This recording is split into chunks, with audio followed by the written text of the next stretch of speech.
आप सुधरने को तैयार हो जाएं, आप में तुरंत उम्मीद जग जाएगी कि दुनिया भी सुधरेगी।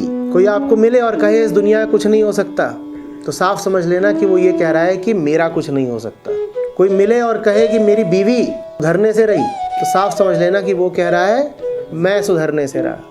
जो सुधरने लगेगा उसको तत्काल दिख जाएगा कि सब सुधर सकते हैं, सबको सुधरना चाहिए, सब सुधरने को आतुर हैं। निर्मलता का, निर्दोषता का स्वाद ऐसा होता है कि फिर वो स्वाद तुम सब में बांटना चाहते हो। तुमसे ये बर्दाश्त ही नहीं होगा कि तुम तो निर्मल हो गए और बाकी सब मलिन रहे। तो तत्काल तुम में उम्मीद जग जाएगी। उम्मीद से आगे श्रद्धा।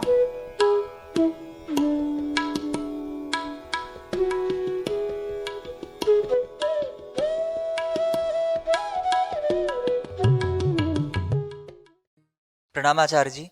मैं आपको 1.5 साल से सुनते आ रहा हूँ लगातार, और पिछले कुछ महीनों से मैं आपको रेगुलरली मतलब प्रतिदिन 1.5 से 2 घंटे डेली सुनता हूँ। मैं सुबह और शाम को भी सुनता हूँ। मुझे आपको सुन कर के एक चीज़ ये समझ में आई है कि मतलब आपको सुनने से पहले मेरे बहुत सारे फालतू के उद्देश्य थे कि मुझे ये करना है, वो करना है, ये सारी चीज़ें करनी है। पर आपको सुनने के बाद मुझे ये चीज़ समझ में आई कि जो जीवन का केंद्र होना चाहिए वो सच होना चाहिए, और सच तक आप ऐसे नहीं पहुंच सकते कि मैं आज सोचा और कल से मैं सच तक पहुंच गया, या फिर कुछ करने लगा जिससे मैं सच के पास पहुंच गया। आपको सुन के मुझे ये समझ में आया कि सच तक पहुंचने के लिए अपनी ज़मीन पर बंधी बेड़ियां काटना ज़रूरी है। तो मुझे अपने बंधन दिखे कि हाँ, मेरी मजबूरियां क्या हैं और किस समस्या से मैं जूझ रहा हूँ जिस पे मुझे ध्यान देने की ज़रूरत है। और कल भी आपने लगातार सतर्कता की बात कही थी कि लगातार सतर्कता ज़रूरी है। मेरी समस्या ये है कि मुझे पता है कि मुझे किन चीज़ों पे काम करना है, पर मैं लगातार उन चीज़ों पे ध्यान नहीं दे पाता हूँ। मतलब ऐसा होता है कि हाँ, मैंने आज रात को सोचा कि मुझे ये चीज़ें करना ज़रूरी है, जिसके वजह से जो मेरा जीवन है वो सुधरेगा, सुधर जाएगा धीरे धीरे, या कुछ उम्मीद होगी उस पर। मैं ज़्यादा से ज़्यादा, अगर बहुत ज़्यादा हुआ तो कुछ दिन काम कर पाता हूँ। उसके बाद लगता है कि ठीक है ना, अभी थोड़ा सा रेस्ट कर लेता हूँ, या फिर इस टाइप की कुछ चीज़ें हो जाती हैं। तो मैं फिर वापस से उसी जोन पे चला जाता हूँ जिस पे पहले चला आ रहा था। तो मेरा सवाल ये है कि लगातार सतर्कता और ध्यान कैसे बनाए रखें। मैं कई प्रकार की मेडिटेशन भी करके देखा मैंने, तो उससे भी कोई बहुत ज़्यादा फ़ायदा हुआ नहीं मुझे, कि जिसके वजह से मेरा ध्यान 24 घंटे बना रहे। तो कृपया करके मुझे बताइए कि मैं ध्यान कैसे दे सकता हूँ। धन्यवाद। देखो, जिसकी ज़िंदगी जैसी चल रही होती है वैसी इसलिए चल रही होती है क्योंकि वैसी चल पा रही होती है। जब वैसे चला पाना असंभव हो जाएगा तब झक मार के अपनी ज़िंदगी को बदलोगे। अभी चलाए ले जा रहे हो, इसीलिए चला रहे हो। तुम्हारे पास एक गाड़ी है, टायर उसके घिस गए हैं, अलाइनमेंट नहीं है, ब्रेक फ्लूइड 1/3 बचा है, लेकिन उसका इस्तेमाल तुम कुल करते हो अपने मोहल्ले से किराने की दुकान तक जाने के। इतना ही उसका इस्तेमाल है। कूलेंट नहीं है, इंजन सीज होने तक पहुंच चुका है, लेकिन मस्त चल रही है। 2 साल से उसकी यही दुर्दशा है, लेकिन चल रहा है काम। ऐसे ही क्यों चल रही है वो गाड़ी? क्योंकि ऐसी वो चल सकती है। क्यों चल सकती है ऐसे? क्यों चल सकती है ऐसे? क्योंकि उसका कुल इस्तेमाल ही तुम कर रहे हो। 1.5 किलोमीटर इधर जाना है और 1.5 किलोमीटर वापस आना है, तो चल पा रही है। एक दिन उसको लेकर के एक्सप्रेसवे पे निकलो, अगले दिन तुरंत तुम उसको गैराज भेजोगे, सब कुछ उसका बदलवाओगे। तुम्हें किसी बड़ी शक्ति की जरूरत तब पड़े ना जब तुम्हारे जीवन में कोई बड़ा काम हो। आत्मा माने बल। आत्मा के निकट वही पहुंच पाते हैं जिन्हें बल की जरूरत होती है। तुमने कुछ ऐसा पकड़ ही नहीं रखा जिसमें तुम्हें बल की जरूरत हो, तो तुम्हारे घिसे हुए टायर भी चल रहे हैं आराम से, बदल ही नहीं रहे। क्यों बदलना है? काहे को पैसे खर्च करें? काम चल तो रहा है। जाना है और वहां से हल्दी और नमक और सरसों का तेल लेकर के आना है, उसके लिए काहे को हम गाड़ी पे 15-20 हजार रुपए लगाएंगे? जिंदगी में कोई बड़ा उपक्रम, कोई चुनौती, कोई प्रयोजन, कोई प्रोजेक्ट है क्या?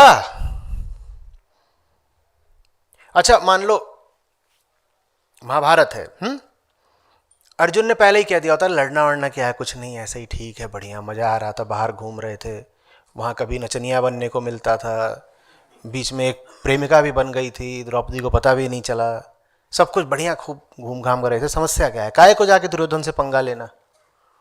बहुत जबरदस्त है। और इतने दिनों से 10-12 साल से वो तैयारी कर रहा था हमारी पिटाई करने की, देखिए क्या बॉडी बना ली है, बहुत मारेगा। गीता कभी मिलती उसे? गीता मिले तुम्हें इसकी शर्त क्या है? पहले मैदान में तो उतरो। कृष्ण ने भी प्रतीक्षा की, उन्होंने कहा ये मैदान में उतरेगा तब तो इसे कोई समस्या उठेगी ना। जब तुम मैदान में उतरते ही नहीं तो तुम्हें समस्या काहे को आएगी? जब कोई बड़ी लड़ाई लड़ते ही नहीं तो गीता क्यों समझ में आए? फिर कहते हो अरे गीता नहीं समझ में आती, उपनिषद नहीं समझ में आते, ये है वो है, सब एक झटके में समझ में आ जाएगा, सब समझ में आ जाता है। इसको कहते हैं ऑन द जॉब ट्रेनिंग। एकदम स्पष्ट हो जाएगा सब, अच्छा यही तो बोला था आचार्य, एकदम बोले 2 साल से सोच रहे थे समझ में आया नहीं, अभी सामने खड़ा कर दिया है, सब एक झटके में स्पष्ट हो जाएगा, तुरंत बोलोगे हम ब्रह्मास्मि।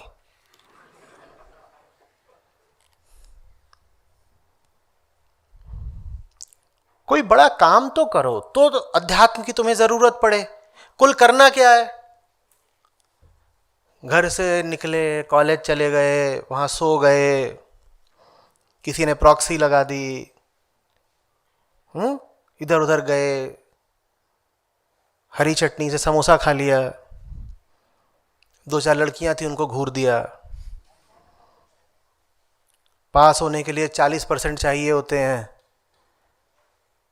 वैसे ही आ गए, वो भी कम पढ़ रहे थे तो उधर नकल कर ली झांक के, उसके बाद घर आ गए, कुछ टीवी कुछ इंस्टाग्राम देख लिया, फिर सो गए। तुम ब्रह्म सूत्र का करोगे क्या इस जिंदगी में? तुम्हें दे दिए गए ब्रह्म सूत्र, इसका क्या करोगे? जल्दी बताओ। तुम्हें चलना है अपने मोहल्ले की तंग गलियों में और मैं तुमको दे दूं T90 टैंक, तुम करोगे क्या उसका? वो काम का ही नहीं होगा। ये T90 उन्हीं के काम का है ना जिन्हें बड़ी लड़ाइयां लड़नी हो, और बड़ी लड़ाइयां लड़ने की जरूरत है, वो कोई वैकल्पिक चीज नहीं है कि काहे को लड़े। आचार्य जी स्कूटी कितनी अहिंसात्मक है, ऐसे चल देती है बिल्कुल घुर्र। तुम्हारी स्कूटी अहिंसात्मक नहीं है, इसी ने ठोका था मुझे। जिंदगी अगर स्कूटी पर ही मस्त चल रही है तो तुम्हें करना क्या है टैंक का? मियां की दौड़ मस्जिद तक, तुम फाइटर प्लेन का क्या करोगे? जब जीवन अपने अहंकार के इर्द गिर्द ही जीना है, ये रहा अहंकार का केंद्र, इससे 5 किलोमीटर आगे, इससे 5 किलोमीटर दाएं, इससे 5 किलोमीटर दक्षिण, कुल इतना ही जब तुम्हारे जीवन का फैलाव है तो तुम क्या करोगे? Fighter plane. वो तो झंझट हो जाएगा तुम्हारे लिए, जैसे ज्यादातर लोगों के लिए वेदांत झंझट हो जाता है, कहते हैं ये फालतू की चीज पता चल गई, ये पता नहीं लगनी चाहिए थी, पहले ज्यादा ठीक था। स्कूटी जिंदाबाद।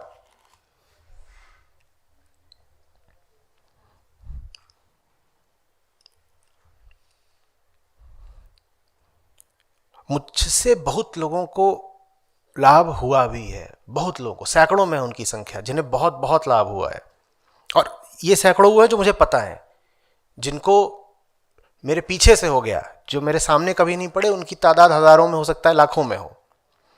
लेकिन एक बात मैंने देखी है, जितने लोग मेरे सामने आए हैं बताने के लिए कि हुआ, ये सब किसी गहरी मुश्किल में थे। जिनके पास मुश्किलें नहीं होती, जिनका जीवन यूं ही साधारण औसत धीरे धीरे बीत रहा होता है, उन्हें सच एक बोझ की तरह ही लगता है। कहते कहाँ फंस गए, क्या करना है, तो बेकार क्या बोल रहे हैं ये, यदा यदा ही धर्मस्य कौन धर्म। भैया एक पैकेट और देना कुट्टू का आटा।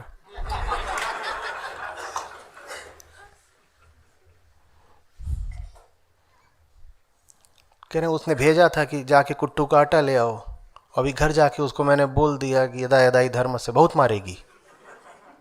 बेकार की बात है, ये गीता वीता बताने लग जाते हैं बीच में।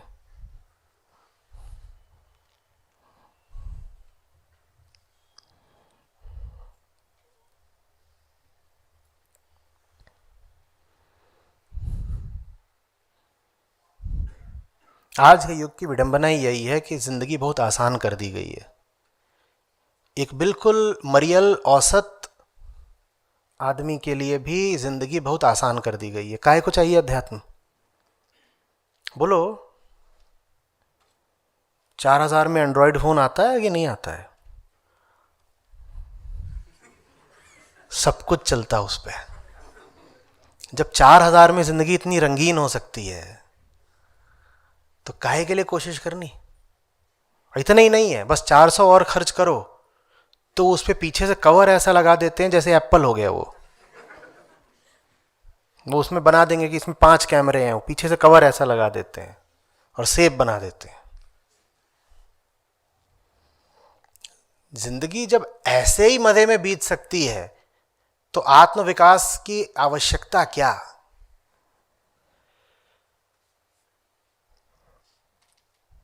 जब विघ्न सामने आते हैं सोते से हमें जगाते हैं। विघ्न सामने अब आने ही नहीं पाते। हर आदमी के लिए सब कुछ बहुत आसान है। कौन सा विघ्न? पहले जिंदगी कठिन थी तो आपको चोट लगती थी, आप कहते थे ये क्या हो रहा है मेरे साथ, ट्रकों का धुआं पीना पड़ रहा है, सड़क पर चल रहा हूं, ऐसा हो रहा है वैसा हो रहा है, ठोकरें खा रहा हूं। मेट्रो में बैठ गए, ठीक है, सब बढ़िया है। फ्लाइट के टिकट सस्ते होते जा रहे हैं, 3000 में उड़ गए। करना क्या है? औसत जिंदगी में भी खूब आराम है। उन्नति चाहिए किस लिए? और उन्नति अगर चाहिए भी तो बस भौतिक चाहिए कि इकोनॉमी क्लास बिजनेस क्लास में आ जाए। कोई ऐसी समस्या हमारे सामने आने ही नहीं दी जाती जो हमें भीतर से झकझोर कर रख दे, जो हमें मूल रूप से बदलने पर विवश कर दे। सब आसान, ठीक है।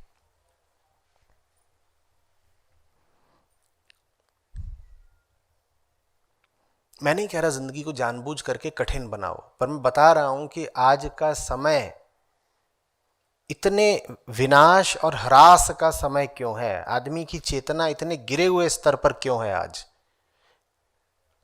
क्योंकि पहले आपको मीडियोकर होने की, औसत होने की सजा मिलती थी। जिंदगी आपको सजा देती थी। आज आपको कोई सजा नहीं मिलती। आज आप जैसे भी हैं आपके लिए बहुत आसानी है। मैं बिल्कुल नहीं चाहता हूं कि पुराने जैसी स्थितियां वापस आ जाएं, लेकिन जब जीवन को इतना आसान बनाया गया, जब आम आदमी के लिए भी कंजम्पशन को इतना बढ़ा दिया गया, तो साथ ही साथ ये व्यवस्था होनी चाहिए थी कि भौतिक तरक्की के साथ आंतरिक तरक्की भी हो। भौतिक हमको तरक्की दे दी गई, आंतरिक दी नहीं गई, तो वो जो अंदर अज्ञान है अब वो बाहरी तरक्की से बिल्कुल संतुष्ट होकर बैठा हुआ है। ठीक चल रहा है, क्या करना है, बढ़िया है।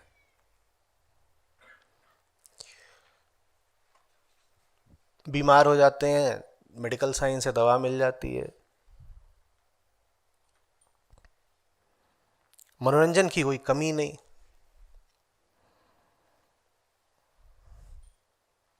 थोड़ा पैसा जमा कर लो तो अमेरिका चले जाओ। सब कुछ तो अपने पास है ना। I feel so empowered. और सांस्कृतिक कल्चरल तौर पर भी मुझे ऐसा लगता है कि मैं बहुत एम्पावर्ड हूं। ट्विटर आ गया है, उस पर मैं किसी को भी जाके गाली दे सकता हूं। पहले आपको किसी ऊंचे आदमी से, ऊंचे से मेरा अर्थ आध्यात्मिक तौर पे ऊंचा नहीं, सामाजिक तौर पर भी, पहले आपको किसी ऊंचे आदमी से मिलने के लिए हो सकता है साल भर प्रतीक्षा करनी पड़े। अब कुछ नहीं है, अब आप जाकर के, कोई हो, राष्ट्रपति हो, प्रधानमंत्री हो, कहीं का हो, फर्क ही नहीं पड़ता, बस उसने ट्वीट करी है, उसके नीचे गाली लिख दीजिए, आपको बड़ी बलशाली होने की भावना आएगी। देखो होगा कोई, मुंह पे बोल के आया हूं, मां की गाली दी है, और ये आपकी फ्रीडम ऑफ एक्सप्रेशन है, कोई इसे रोक नहीं सकता। तो बेहतर क्यों होना है? पहले मुंह खोलने के लिए कुछ पात्रता चाहिए होती थी, है ना, सिद्ध करना होता था कि तुम मुंह चलाने लायक हो। आज मुंह चलाने का अधिकार सबको है और किसी पर भी मुंह चला सकते हो, तो फिर मैं कोई पात्रता विकसित क्यों करूं, मैं कोई योग्यता अर्जित क्यों करूं? मैं बेवकूफ हूं लेकिन मुझे मुंह चलाने का हक मिल गया है, चुनौती कहां है? कोई फिर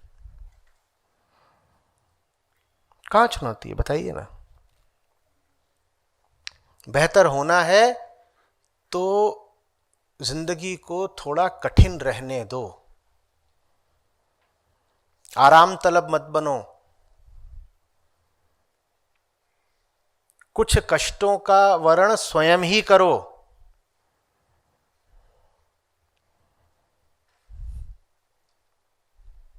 जूझते हुए आदमी में एक गरिमा होती है,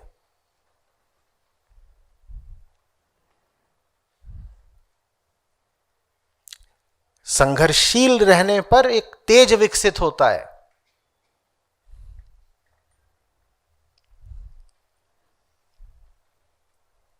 और आराम में, प्रमाद में चेतना सिकुड़ जाती है, जीवन संकुचित हो जाता है।